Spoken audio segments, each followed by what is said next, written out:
ನಿಮ್ಮೆಲ್ಲರಿಗೆ ಯೇಸು ಕ್ರಿಸ್ತ ನಾಮದಲ್ಲಿ ನನ್ನ ವಂದನೆಗಳು. ನಾನು ಹೇಳುವುದೇನೆಂದರೆ, ಬೈಬಲ್ನಲ್ಲಿರುವ 66 ಪುಸ್ತಕಗಳ ಹೆಸರುಗಳನ್ನು ಹೇಳುತ್ತೇನೆ. ಆದಿಕಾಂಡ, ವಚನಕಾಂಡ, ಅಜಕಾಂಡ, ಅರಣ್ಯಕಾಂಡ, ಧರ್ಮೋಪದೇಶಕಾಂಡ, ಯೋಶುವನು,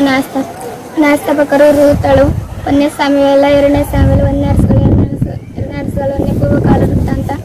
ಪೂರ್ವಕಾಲ ವೃತ್ತಾಂತ, ಎಜ್ರ, ನೆಹೆಮೀಯ, ಎಸ್ತರಳು, ಯೋಬನು, ಕೀರ್ತನೆಗಳು, ಜ್ಞಾನೋಕ್ತಿ, ಪ್ರಸಂಗಿ, ಪರಮಗೀತ, ಯೆಶಾಯ, ಯೆರೆಮೀಯ, ಪ್ರಲಾಪಗಳು, ಎಜ್ಕೇಲನು, ದಾನಿಯೇಲನು, ಓಷನ, ವೇಲನ, ಮೋಸನು, ಒಬದ್ಯ, ಯೋನನು, ಮೀಕನು, ನಹೂಮನು, ಹಬಕ್ಕೂಕನು, ಜೆಫನ್ಯ, ಹಗ್ಗಾಯ, ಜಕರ್ಯ, ಮಾಲಾಕಿ, ಮತ್ತೆ ಬರೆಸುವರ್ತೆ, ಮಾರ್ಕನ್ ಬರೆಸುವರು, ಲೂಕನ್ ಬರೆಸುವರ್ತೆ, ಬರೆಸುವರ್ತೆ,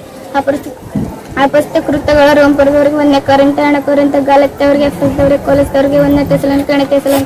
1ನೇ ತಿಮೋಥೆ, 2ನೇ ತಿಮೋಥೆ, ಈತನಿಗೆ, ಫಿಲೋಮನಿಗೆ, ಇಬ್ರಿಯಗೆ, ಯಾಕೋಬನಿಗೆ, 1ನೇ ಪೇತ್ರ, 2ನೇ ಪೇತ್ರ, 1ನೇ ಯೋಹಾನ, 2ನೇ ಯೋಹಾನ, 3ನೇ ಯೋಹಾನ, ಯುದ್ಧ ಪ್ರಕಟಣೆ,